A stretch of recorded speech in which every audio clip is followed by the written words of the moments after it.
I've been married to Fred for 7 years and have a best friend from high school named Melanie. She went through a divorce a few years ago when she discovered her husband's affair. She's living her best life now, though she's still very jaded. About a year ago, I confided in her that I suspected Fred of fooling around on me. We had both been stressed and he was a bit withdrawn, and then he started working late all of a sudden and was on his phone constantly. Fred and Melanie work on the same side of town, so I asked her to check on him at work one day to see if he was actually there, which he was. It turned out to be a misunderstanding. I confessed my suspicions and to having Melanie follow up soon after. He apologized for working so much and thankfully found the whole thing funny. He showed me his timesheet on his phone and the work group chat as proof. He left that job for a less stressful one a month later, and we've been happy since with no issues.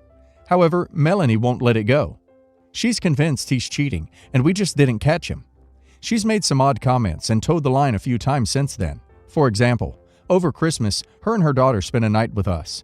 As they were leaving, Melanie casually mentioned that she went through his phone and found nothing except him liking a girl's picture on Facebook, and told me I needed to look into it. The picture was of my sister-in-law, showing off her new hair color after Fred recommended the stylist to her. Fred was offended that time, so I told Melanie enough was enough, and to back off. She apologized and dropped it then. Until this past weekend. I was out of town visiting family, and Fred stayed home to watch the dogs. She called me up on Saturday and said that she knew her gut feeling about him had been right. She had drove past our house and saw someone else's car in our driveway. She said she sat there for 20 minutes until she saw him get in the car and leave with a woman. She had followed them to a restaurant where she called me from. At first, of course, my heart dropped, but then she started describing the woman and her car, and I realized she was talking about my mother-in-law. I went off on her. I told her that she nearly ruined my weekend. She was a psycho for following him when I repeatedly told her to drop it, and that the only person causing strife in my marriage was her. I told her that if she ever breathed one word of him cheating ever again, we would no longer be friends, and I didn't want her in my house again until she apologized to my husband. She's been blowing up my phone since about how sorry she is, and that she was just looking out for me.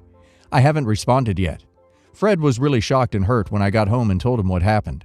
He said that continuing our friendship was totally up to me, but he no longer wanted to associate with Melanie, and I don't blame him. I feel like this is kind of my fault though. Am I the a-hole? You should have ended the friendship when Melanie went through your husband's phone. I'm tempted to say yes, the a-hole for that. However, your question was if you're the a-hole for going off on your friend, and for that, not the a-hole. But don't give Melanie a chance to apologize and come back into your house. Quit choosing your so-called friend over your husband. Stand up for him and put a stop to this. If you don't, you will be the a-hole. Everyone sucks here. While in your situation at the start, I may have done the same. Check to see if he was cheating. Doesn't mean it was right though, and I would have done it myself rather than dragging a friend into it. She sucks because her past is probably making it hard for her to let go, and she is using your husband as an outlet. I think she is still chasing down her own demons, so to speak. I still don't understand this. A few years ago, my college was hit by a violent storm. There were so many down power lines hiding under the leaves that we weren't allowed to leave our dorms.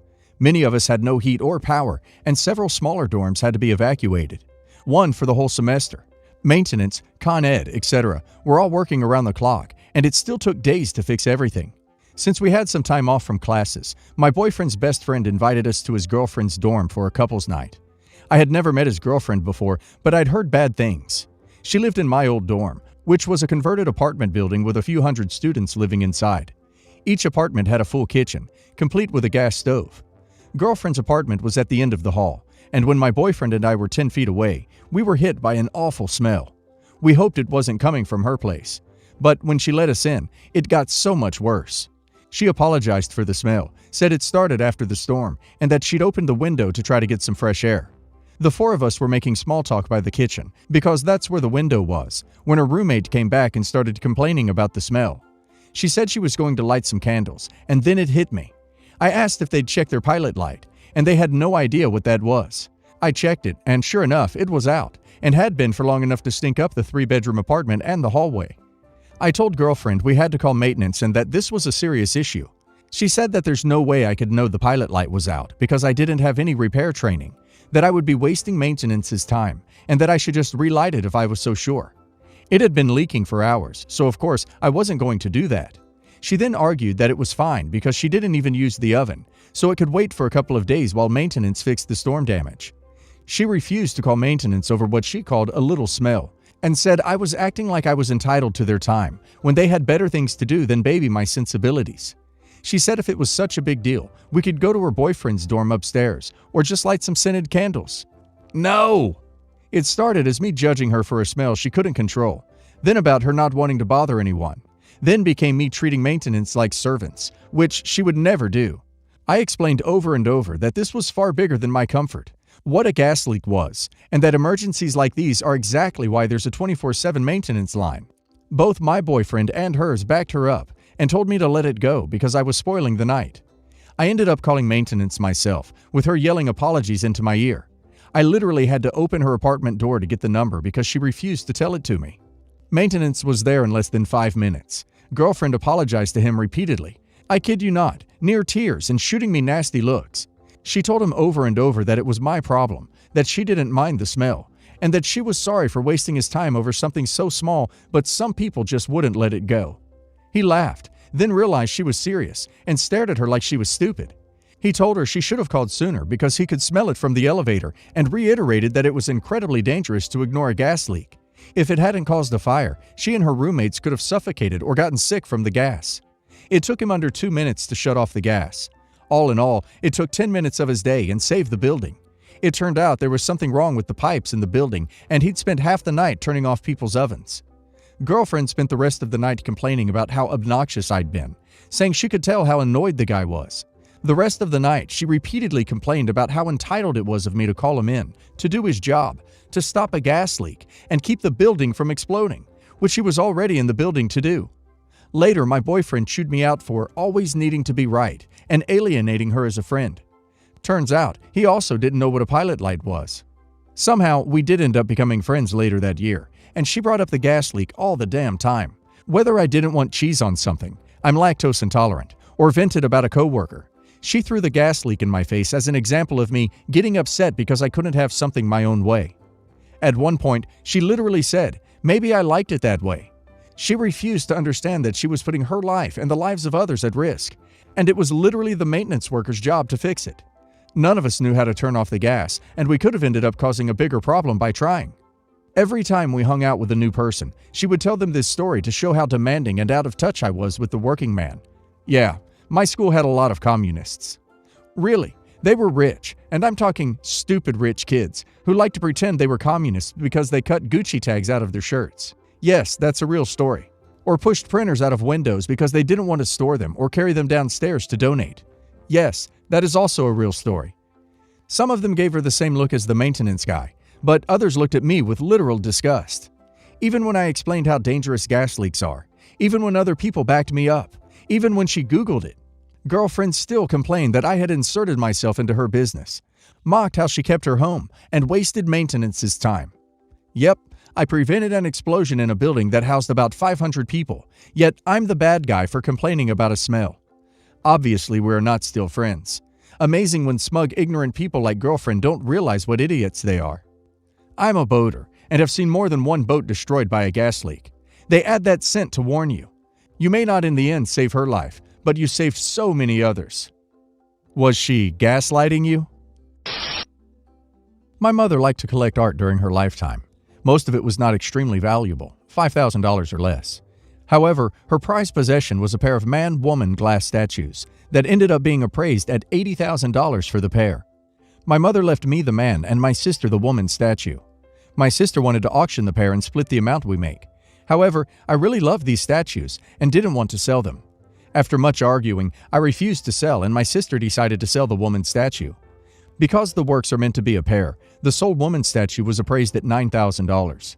I bought it at auction for $13,000. My sister is extremely angry as I now have both statues worth a total of $80,000 and says that I should have to pay $40,000 for the statue if I wanted both. These statues were the only things that were specifically given to us.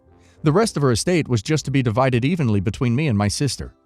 My sister says that I violated the spirit of my mom's will by managing to get my hands on the statue set. Although my parents lived well during their lives, expensive end-of-life care options for my dad and later my mom resulted in the house being mortgaged. After selling the art, except the statues, my sister and I ended up getting about $30,000 each.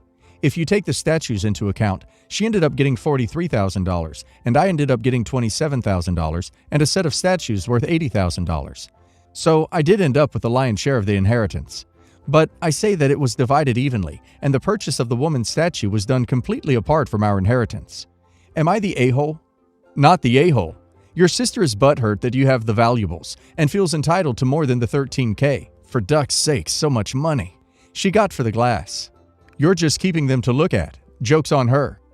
Not the a-hole. If your sister cared so much about your mother's wishes, she wouldn't have appraised it or even sell it.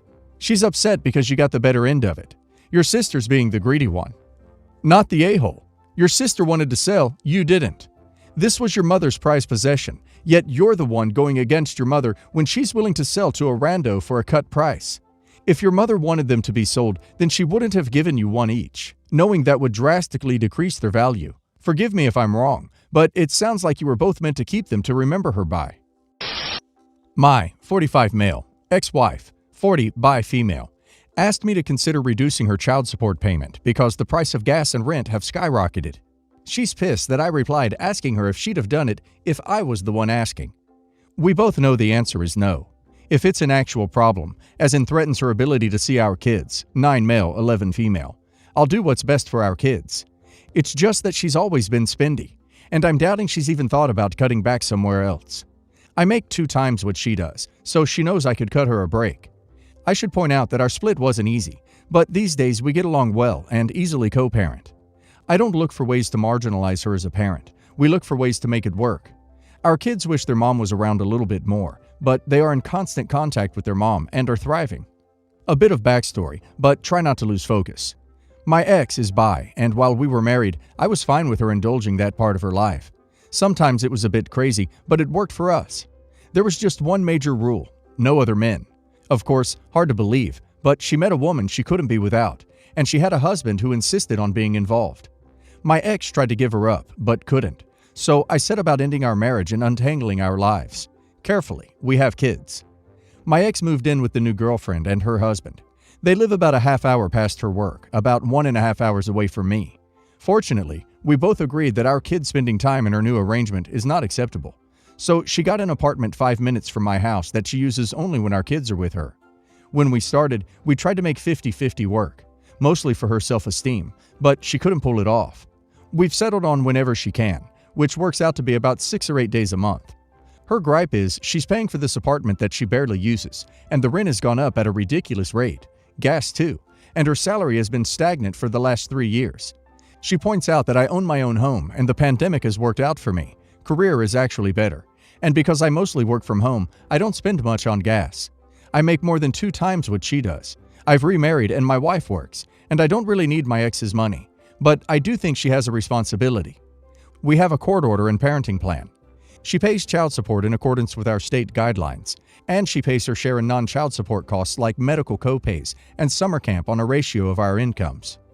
Wouldn't it be cheaper to rent a hotel for 2 weekends a month and do day visits other times instead of renting a whole apartment she doesn't use? There's other ways to cut down expenses besides trying to shortchange her kids. Not the a-hole for holding her accountable, but I'm not sure if you have the ability to deny the kids visit her home with this couple, since they are a part of your ex-wife's life. I wouldn't like my kids there either, but as long as they are safe people who treat the kids well and aren't inappropriate in front of them, I don't think you have legal grounds to prevent them from going there. I suggested the hotel concept. She doesn't like it because she wants her place to feel like a home. The kids keep things there and such. Also, with the hotel, it's every meal out, which adds up quick. I know I don't have any grounds to tell her how she spends her time with our kids. It's just not a great environment. Fortunately, we're on the same page in that subject. Our kids know well she's bi. It's no big deal.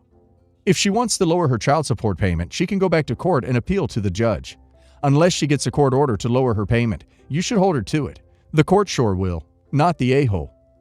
It hasn't occurred to her yet that she should just admit that she'd rather spend her free time in her new life and not with her kids, so pretending to have an apartment for 6 to 8 days a month was a ridiculous strategy. She should just decide that the time she can spare for her kids should be a day thing and quit with the BS. Not the a-hole. She made an adult decision to pick her new relationship and to throw a bone to the kids when it fits in. She absolutely does have responsibilities that she needs to be accountable for.